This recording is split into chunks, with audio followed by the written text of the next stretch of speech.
Hey guys, welcome back to the channel. Fabrizio Romano here as always to keep you posted on the transfer market. It's World Cup final day, but we are always here to keep you updated, here with all the latest, with all the news, and so we jump into it together. And we go all in on several stories, so get ready. Remember guys, from tomorrow the World Cup is over, but the transfer window enters full swing, and so remember to subscribe to the channel, to comment, to be part of the family, because we are here every single day to keep you updated.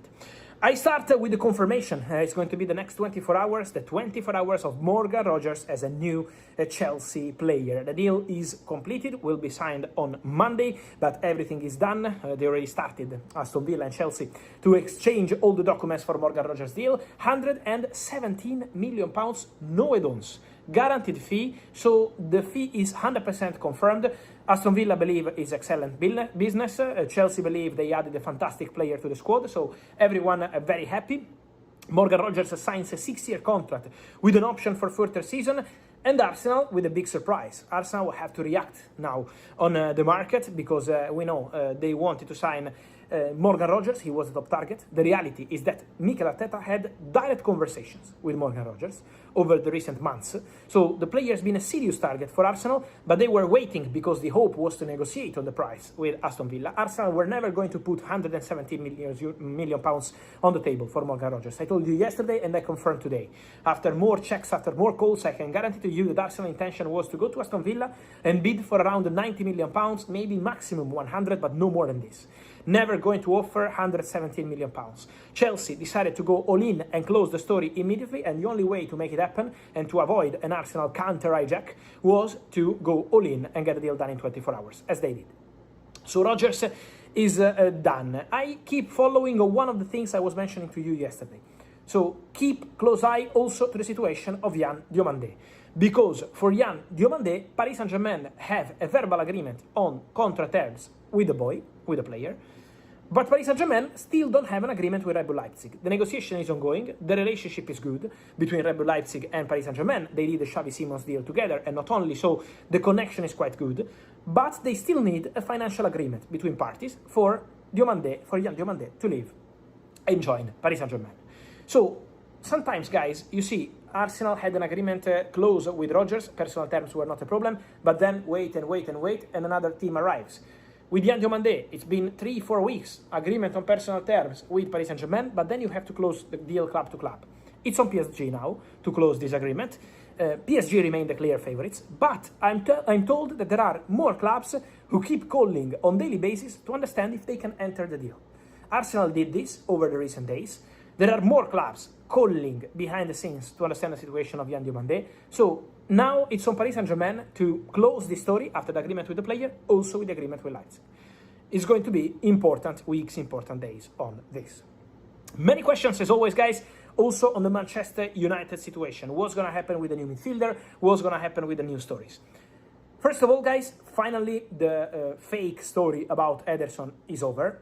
I think it's been quite an embarrassing one, with many people denying that the deal was over. For Ederson to Manchester United deal could be revisited later on during the summer. I told you on Friday last week, so 10 days ago, the deal is over. The deal is off. Ederson is returning to Atalanta. The denials coming from England on Friday, on Saturday, on Sunday last week were very clear. It's not true, maybe there is still a chance, it's still underway. No, it was not underway. So Ederson deal completely collapsed, and Ederson signs a new contract at Atalanta. So for Man United, the deal is 100% off and will not be recontacted Atalanta or the player in any case. On Manchester United midfield, I can confirm the appreciation for Manu Koné from Roma, but he's not the only one. They had contacts with the agents, but no bid to Roma, no club to club contact yet. So Man United are assessing options. Man United are very happy with the signings of Andre Santos and Yuri Tielemans. They believe that they got 2 top players for £85 million total fee. So Man United super happy about that. Now it's on picking the third midfielder, defensive, physical, who can break the lines, who can be an important player in that sense. Man United are exploring the market. For Manu Koné, contact with the agents. He's not the only one. Man United are thinking about the ideal player to add, and then they will go very strong to get a new one as soon as possible. Then, guys, I also wanted to mention, on the other side of Manchester, the Rodri situation. Rodri's been fantastic at the World Cup with Spain. The real Rodri, the Ballon d'Or level Rodri, finally back. And I think we can also understand that. Rodri had many injuries, so it's not that Rodri dropped his level over the recent months just because he was not maybe training well or the rest, just because Rodri had injuries. Now Rodri is fit, now Rodri is ready, and Rodri is doing fantastic. Manchester City maintain their new contract proposal to Rodri on the table. They offered a new contract to Rodri in April. No agreement so far over new deal, but now with Rodri returning to Manchester after the World Cup, they will have a chance to discuss again, and Man City still hope to reach an agreement with Rodri. The bid is still on the table. It's on Rodri to decide. Many of you ask me, but Real Madrid still have a chance to enter the deal. Real Madrid could still be there for Rodri. At the moment, guys, what I'm hearing is that from Florentino Perez and from Real Madrid management, there is no green light to proceed for Rodri. At the moment, the Real Madrid-Rodri track remains quite cold as of today. Should that change over the summer, I will come here and let you know. In some cases in the market, this can happen, guys. Bernardo Silva, at the beginning of the market, was offered to Real Madrid, and Real Madrid were not convinced. Then Jose Mourinho arrives. Jose Mourinho says, let's go for Bernardo Silva. Bernardo Silva, who wanted to decide his next club after the World Cup, decided to go to Real Madrid before the World Cup. Because sometimes the market is like this, guys. They can arrive and change the plan. But as of today, it's quite cold between Real Madrid and Rodri, and Manchester City keep offering him this new deal. So it's on Rodri to decide, stay at City and leave in 2027 as a free agent, or sign a new contract eventually. Now, then, guys, I wanted to mention quickly two more situations, two more cases, as we are talking about World Cup finalists like Rodri. Also, Cuti Romero is a World Cup finalist with Argentina, and he will leave Tottenham in the summer transfer window. After this World Cup, it's going to be time for new contacts between Romero, his camp, Tottenham, to decide about the exit. The plan is for the exit of Cuti Romero.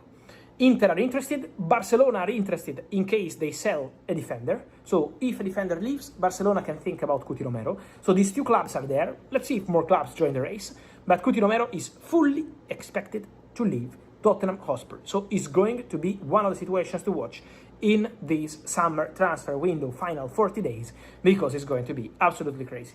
And let me finish with a story I've been telling you for weeks, and now it's going to be official next week, and it's about Jurgen Klopp, because Jurgen Klopp is now set to become the new German national team head coach. The deal is completed, 4-year contract, Nations League, Euros, World Cup 2030, and then Jurgen Klopp to Germany is, here we go, 100% confirmed since weeks. Just a quick note, also Crescencio Somerville. Roma sent a bid for Crescencio Somerville. Why Manchester United can't move? Aston Villa are calling as well. Roma are working hard to close the deal. Why Man United are not advancing? Because as I told you in my videos every day, Crescencio Somerville was one of the options in the list at United only if and when Rashford leaves. At the moment, that's not the case. This is why Man United are yet to move